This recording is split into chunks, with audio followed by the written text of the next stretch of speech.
បន្ទាប់ពីគាត់កប់ឆ្អឹងទាំងនេះនៅក្រោមដីគាត់នឹងបំផ្លាញពួកវាទៅជាអ្វីមួយដែលស្រស់ស្អាតដល់គួរឲ្យភ្ញាក់ផ្អើលនៅពេលដែលឆ្អឹងត្រូវបានជីកឡើងវិញជិតកន្លះឆ្នាំក្រោយសត្វទាំងអស់បានរលួយអស់ហើយនេះមានន័យថាគាត់អាចចាប់ផ្ដើមដំណើរការរឿងព្រះនិទានដែលមានអាយុកាល 3000 ឆ្នាំនេះដែលត្រូវបានគេហៅថាការបញ្ចូលឆ្អឹងបន្ទាប់ពីឆ្អឹងត្រូវបានសម្អាតទាំងស្រុងគាត់បានកាត់វាទៅជាបំណែកស្ដើងនិងរាបស្មើរួចខាត់ពួកវាឲ្យរាបស្មើឥតខ្ចោះនេះគឺជាផ្នែកមួយនៃទម្រង់សិល្បៈដែលមានចម្លាញ់បំផុតនៅលើពិភពលោក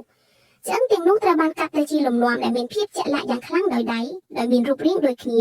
ត្រូវបានឆ្លាក់ចូលទៅក្នុងបន្ទះឈើដែរការងារនេះអាចចំណាយពេលច្រើនសប្តាហ៍ព្រោះអ្វីៗគ្រប់យ៉ាងត្រូវតែធ្វើឡើងយ៉ាងល្អឥតខ្ចោះដែលបំណែកទាំងពីរត្រូវតែតម្រឹមគ្នាជាមួយនឹងភាពជាក់លាក់ខ្ពស់បន្ទាប់ពីជ័រស្រល់ត្រូវបានប្រើដើម្បីបិទជាប់បំណែកឆ្អឹងទៅនឹងឈើវាត្រូវបានខាត់ម្ដងទៀតរហូតដល់ផ្ទៃคล้ายទៅជារាបស្មើទាំងស្រុងដែលបំផ្លាញឆ្អឹងទៅជាវត្ថុប្រណិតសូមអរគុណសម្រាប់ការទស្សនាចុច like និង share ដើម្បីទទួលបានវីដេអូជាច្រើនទៀត